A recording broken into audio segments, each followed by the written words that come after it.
एक गांव में दो भाई रहते थे, रामलाल और श्यामलाल। रामलाल गरीब था। उसके पास छोटी सी जमीन थी जिसमें वो मुश्किल से अपने परिवार के लिए अनाज उगा पाता था। उसकी बीवी सावित्री सिंपल और समझदार थी, लेकिन कभी कभी तंगी देखकर उदास हो जाती। दूसरी तरफ श्यामलाल अमीर था। उसके पास बड़े खेत और नए कपड़े थे, लेकिन वो घमंडी था। एक शाम सावित्री चूल्हे के पास बैठी थी। पतीली में बस थोड़ी सी दाल थी और बच्चे रोटी के टुकड़े मांग रहे थे। सावित्री ने उदासी से कहा, रामलाल, कब तक ऐसे चलेगा? दिन रात तुम खेत में मेहनत करते हो, लेकिन घर में रोटी तक पूरी नहीं होती। बच्चे भूखे सो जाते हैं। रामलाल शांत आवाज में बोला, मैं जानता हूँ सावित्री, पर मेहनत करने वाले की किस्मत एक दिन जरूर बदलेगी। तुम बस हिम्मत रखो। सावित्री चुप हो गई, लेकिन आंखों में आंसू आ गए। उसी वक्त दूसरे घर में श्यामलाल मेहमानों के साथ बैठा था। नए कपड़े पहने वो हंस बोल कर कहता, मेरा भाई अभी तक मिट्टी में ही हल चला रहा होगा।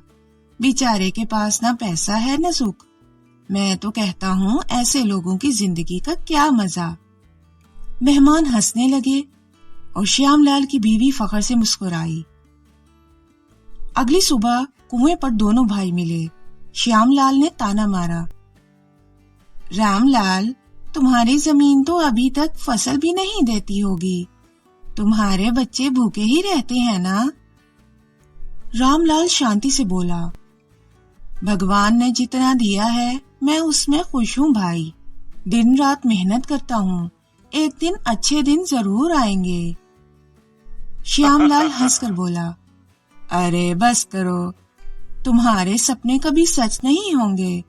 मेहनत से ज्यादा पैसा और ताकत चाहिए, जो तुम्हारे पास कभी नहीं होगा। रामलाल चुप हो गया, पर उसकी आंखों में एक नया जज्बा आ गया। उस साल गांव में बारिश बहुत कम हुई। दिन ब दिन खेत सूखते गए, नदियां सूखी पड़ गईं और मिट्टी की दरार जैसे गांव वालों के दिल तक चली गई। रामलाल दिन भर खेत में खड़ा रहता, आकाश की तरफ देखकर बारिश की उम्मीद करता, लेकिन बादल जैसे उसे धोखा देकर चले जाते। घर में दिन ब दिन तंगी बढ़ती गई। बच्चे भूख से रोते। सावित्री उन्हें समझाती, पर उसके अपने आंसू नहीं रुकते थे। एक रात चूल्हे पर बस एक रोटी बची थी। सावित्री ने रोटी को 4 टुकड़ों में बांटकर बच्चों की प्लेट में रखा। रामलाल चुपचाप देख रहा था। सावित्री ने देखा कि रामलाल ने अपना हिस्सा नहीं लिया। उसने पूछा, तुम खाना क्यों नहीं खा रहे? रामलाल मुस्कुराकर बोला, मुझे भूख नहीं है सावित्री, तुम और बच्चे खा लो। लेकिन उसके अंदर का दर्द सिर्फ वही जानता था। गांव में लोगों की हालत खराब होने लगी, लेकिन श्यामलाल का घर वैसे ही चमक रहा था। उसके गोदाम अनाज से भरे थे। एक दिन सावित्री मजबूरी में श्यामलाल के घर गई। दरवाजा खोलकर बोली, भैया, थोड़ा अनाज दे दो, बच्चे भूख से रो रहे हैं।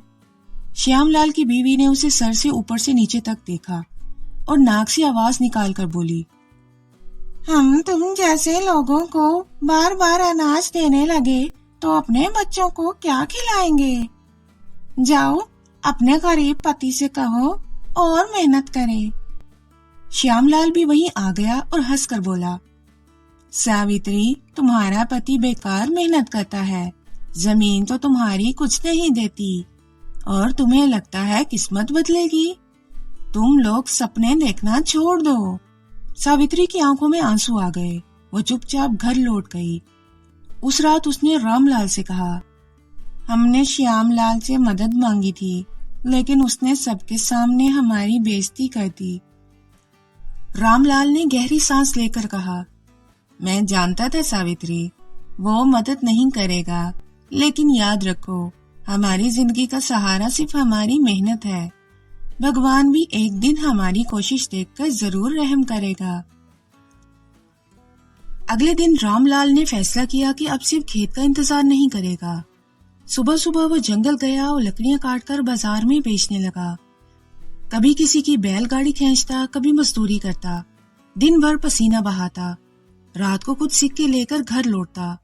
सावित्री ने पैसे देखकर हैरान होकर पूछा, ये पैसा तुमने ये सब कैसे कमाया? रामलाल ने थके हुए चेहरे पर मुस्कान लाकर कहा, जब खेत फसल नहीं देते तो इंसान को नए रास्ते ढूंढने पड़ते हैं। मैं हार नहीं मानूंगा। वक्त गुजरता गया और धीरे धीरे रामलाल ने कुछ पैसा जोड़ लिया। उसने नए और अच्छे बीज खरीदे। सावित्री ने देखकर कहा, तुम्हें अब भी यकीन है कि फसल होगी? रामलाल ने अपने दोनों हाथ मिट्टी में दबाकर जवाब दिया, हाँ, मुझे अपनी मिट्टी पर भरोसा है। बस बारिश जरूरी है और मेहनत की ताकत हमारे पास है। रामलाल दिन रात खेत में काम करता। सुबह सूरज निकलते ही वो बैलों को लेकर जाता, जमीन पलटता, घंटों घंटों हल चलाता। उसके कपड़े मिट्टी से भर जाते, चेहरे पर पसीने की धार बहती, पर उसके दिल में उम्मीद का दिया जलता रहता। बच्चे उसे खेत में देखकर कहते, बाबा, क्या इस बार हमारे घर में भी गेहूं और चावल भर जाएगा? रामलाल मुस्कुरा कर कहता, हाँ बेटा, इस बार तुम्हारी थाली कभी खाली नहीं रहेगी। इस दौरान श्यामलाल बार बार उसका मजाक उड़ाता। एक दिन बाजार में सबके सामने बोला, अरे सुनो गांव वालों, मेरा भाई रामलाल सोचता है उसकी जमीन सुनहरी फसल देगी। बेचारा सपने में जीता है। ये सब बेकार मेहनत है। लोग हंस पड़े, लेकिन रामलाल चुप रहा। उसने दिल में सोचा, एक दिन मैं सबको दिखा कर रहूंगा कि असली ताकत पैसों की नहीं, मेहनत की होती है। और उसके कुछ ही दिन बाद आसमान में गहरे बादल छा गए। तेज हवाएं चलने लगीं और बूंदें टपकने लगीं। रामलाल ने दोनों हाथ उठाकर आसमान की तरफ देखा और आंखों में आंसू आ गए। बारिश बरसी, खेत हरा भरा हो गया और जमीन ने पहली बार उसकी लगान का फल दिखाया। दिन पर दिन गुजरते गए, बारिश अब भी नहीं हुई थी। रामलाल दिन भर खेत में मेहनत करता और रात को थका हारा घर लौट आता। सावित्री उसके चेहरे की थकन देखकर चुप हो जाती, पर मन ही मन में सोचती थी, मेरे पति इतनी मेहनत करते हैं, फिर भी हमारी जिंदगी में सुख क्यों नहीं आता? भगवान कब तक इनका इम्तिहान लेगा? एक शाम रामलाल मिट्टी से सुनी जमीन को देख रहा था। उसने कहा, ऐ जमीन माँ, मैं तुझे कभी नहीं छोड़ूंगा। तू भले मुझे अभी फसल ना दे, लेकिन एक दिन अपनी गोद भर देगी। मैं तुझे छोड़ने वाला नहीं हूँ। उसके अंदर एक अजीब सी ताकत जाग गई थी। दूसरी तरफ श्यामलाल ने नए सामान खरीद लिए थे। उसके खेत में ट्यूबवेल था और वो बड़े बड़े नौकरों से काम करवाता था। एक दिन उसने बाजार में रामलाल को देखकर ताना मारा, भाई, तुम्हारी जमीन तो बिल्कुल बंजर लग रही है। ऐसे ही अपनी जान खपा दोगे? छोड़ दो ये खेती, आओ मेरे साथ शहर, वहां मजदूरी करके कम से कम रोटी तो कमा लोगे।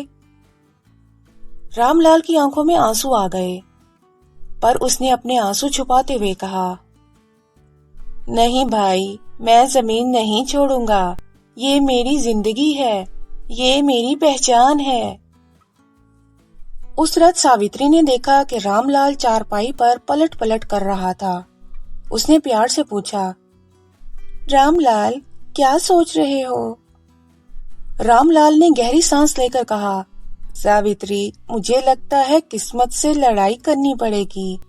अगर बारिश नहीं आती तो हम खुद पानी ढूंढेंगे। मैं कल पहाड़ों की तरफ जाऊंगा, शायद कोई छुपा हुआ कुआं या नाला मिल जाए। सावित्री डर गई। वहां तो जंगल है, तुम्हें कुछ हो गया तो? रामलाल मुस्कुराया, डर मत सावित्री, मेहनत और हौसला रखो, भगवान हमारे साथ है। अगली सुबह रामलाल एक लंबी लाठी लेकर निकल पड़ा। दिन भर वो पहाड़ों में घूमता रहा। सूरज तप रहा था, पानी का एक कतरा भी ना मिला। पैर छिल गए, कपड़े मिट्टी में भर गए, लेकिन उसने हार नहीं मानी। रात होने पर वो एक पेड़ के नीचे बैठ गया और प्रार्थना करने लग गया। हे भगवान, मुझे रास्ता दिखाइए। मैं अपने परिवार के लिए लड़ाई कर रहा हूँ। आप मेरी मदद कीजिए। तभी हवा तेज चलने लगी और दूर से एक पतली सी धार बह रही थी। रामलाल ने आंखों से देखा तो समझा शायद उसकी नजर धोखा दे रही है, पर जब पास गया तो वाकई एक छोटा सा नाला बह रहा था जिसमें थोड़ा सा पानी था। रामलाल के चेहरे पर खुशी की चमक आ गई। उसने मिट्टी को चूम लिया और बोला, सावित्री, हमारा नसीब बदलने वाला है। 2 दिन में ही उसने मिट्टी खोदकर एक छोटी सी कैनाल बनाई जो उसके खेत तक पानी लाई। गांव वाले हैरान रह गए। उन्होंने सोचा, ये रामलाल तो सच में कमाल कर गया। जहां हमने हार मान ली, वहां इसने उम्मीद पकड़कर दिखा दी। श्यामलाल को भी पता चला। उसके दिल में जलन सी होने लगी। उसने अपनी बीवी से कहा, देखो तो, वो गरीब रामलाल अब हीरो बन गया है। गांव वाले उसकी तारीफ कर रहे हैं। ये सब बर्दाश्त नहीं होता। बीवी ने हंसकर कहा, अरे, इसकी तारीफ से क्या होगा? उसके पास पैसा थोड़ी आ जाएगा। तुम जैसे अमीर का मुकाबला वो कभी नहीं कर सकता। लेकिन अंदर ही अंदर श्यामलाल गुस्से में था। उसने सोचा, मैं रामलाल को इतनी आसानी से बढ़ने नहीं दूंगा। दूसरी तरफ रामलाल घर आया। सावित्री और बच्चे उसे देखकर भागकर गले लग गए। सावित्री की आंखों में आंसू आ गए। रामलाल, तुमने तो करिश्मा कर दिया। तुम सच में मेरे लिए भगवान हो। रामलाल ने उसका हाथ पकड़कर कहा, नहीं सावित्री, ये सब मेहनत और उम्मीद का फल है। अब हमारे दिन बदलने वाले हैं। रामलाल के खेत में भी हरियाली छा गई थी। छोटे छोटे पौधे उगकर नए जीवन की निशानी बन रहे थे। गांव वाले रामलाल के पास अक्सर उससे मशवरा लेने लगे। भाई, हमें भी बताओ, तुमने नाला कहाँ से लाया? कैसे खेत तक पानी लाए? रामलाल बिना घमंड के सबको समझाता। भाइयों, सिर्फ हिम्मत चाहिए। अगर मेहनत करो और हौसला ना छोड़ो तो रास्ते खुद बन जाते हैं। गांव वाले उसे इज्जत देने लगे। जहां पहले लोग उसे गरीब समझकर नजरअंदाज करते थे, अब वहीं सब उसे सलाम करते। लेकिन ये सब श्यामलाल को पसंद नहीं था। उसके दिल में जलन बढ़ गई। उसने अपनी बीवी से कहा, देखा, रामलाल ने तो सबको अपना दीवाना बना लिया। लोग मुझे भूलकर उसकी तारीफ कर रहे हैं। अगर ऐसा ही रहा तो कल को उसका नाम हमसे बड़ा हो जाएगा। बीवी ने घमंडी अंदाज में कहा, मैंने क्या सोचा है? श्यामलाल ने नरमी से बोला, सोचा है उसके खेत में रात को पानी रोक दूं। अगर उसका पानी रुक गया तो फसल सूख जाएगी। फिर देखता हूँ कैसे हीरो बनता है। उस रात श्यामलाल चुपके से गया और रामलाल की बनाई हुई छोटी कैनाल में पत्थर डालकर पानी रोक दिया। अगले दिन सुबह रामलाल ने देखा कि पानी बंद हो गया है। उसने तुरंत सब साफ किया और फिर से नाला खोल दिया। वो समझ गया कि कोई जानबूझकर रोक रहा है, पर फिर भी चुप रहा। दूसरी रात श्यामलाल फिर आया और इस बार कैनाल तोड़ने लगा। रामलाल चुपके से उसके पीछे आ गया। रामलाल ने शांत आवाज में कहा, भाई, तुम मेरे खिलाफ ऐसा क्यों कर रहे हो? श्यामलाल गुस्से से बोला, क्योंकि तुमने मेरी इज्जत छीन ली। गांव वाले मुझे नहीं, तुम्हें सलाम करते हैं। तुम मुझे नीचा दिखाना चाहते हो। रामलाल की आंखों में आंसू आ गए। नहीं भाई, तुम तो मेरे बड़े हो। मैं तुम्हारा मुकाबला कभी सोच भी नहीं सकता। जो कुछ भी मैं कर रहा हूँ वो अपने परिवार की भूख मिटाने के लिए है। श्यामलाल ने उसकी बात न सुनी और चला गया। रामलाल ने मन ही मन में कहा, एक दिन भाई समझ जाएगा, मैं बदला नहीं लूंगा। महीने बीत गए। रामलाल की मेहनत रंग लाई। उसके खेत में फसल झूलने लगी। सुनहरे गेहूं के बाल देखकर उसके दिल में खुशी की लहर दौड़ गई। गांव वाले भी उससे खरीदने लगे। धीरे धीरे रामलाल के घर में सुख समृद्धि आ गई। बच्चे नए कपड़े पहनने लगे। सावित्री के चेहरे पर मुस्कान आ गई। एक दिन गांव में तीखी आंधी और तूफान आया। बहुत सारे खेत बर्बाद हो गए। श्यामलाल के खेत भी तबाह हो गए। उसके ट्यूबवेल, अनाज के गोदाम सब मिट्टी में मिल गए। वो रोने लगा। अब मैं क्या करूंगा, मेरे पास कुछ नहीं बचा। तभी रामलाल आया और उसके कंधे पर हाथ रखा। उसने कहा, भाई हिम्मत रखो, तुम्हारे लिए मेरे घर के दरवाजे हमेशा खुले हैं। तुम चाहो तो मेरे साथ मिलकर खेती करो। श्यामलाल हैरान हो गया। उसने कहा, मैं तुम्हारी कनाल तोड़ता रहा, तुमसे जलन रखता रहा और तुम मुझे गले लगाने आए हो। रामलाल ने प्यार से कहा, भाई जमीन से बड़ी कोई चीज नहीं और रिश्तों से बड़ा कोई धान नहीं। पैसा आता जाता है पर भाई भाई का रिश्ता अमर होता है। ये सुनकर श्यामलाल रो पड़ा। उसने रामलाल के पैर पकड़ लिए और कहा, मुझे माफ कर दो भाई, तुम सचमुच बड़े हो। गांव वाले ये सब देखकर बोले, यही असली इंसानियत है। गरीबी और अमीरी से बड़ा दिल होता है। और उस दिन से दोनों भाई एक साथ खेती करने लगे। रामलाल की ईमानदारी और श्यामलाल की ताकत मिलकर गांव की तस्वीर बदल गई। सावित्री ने आसमान की तरफ देखकर कहा, भगवान अब समझ आया, असली दौलत मेहनत और एकता में होती है।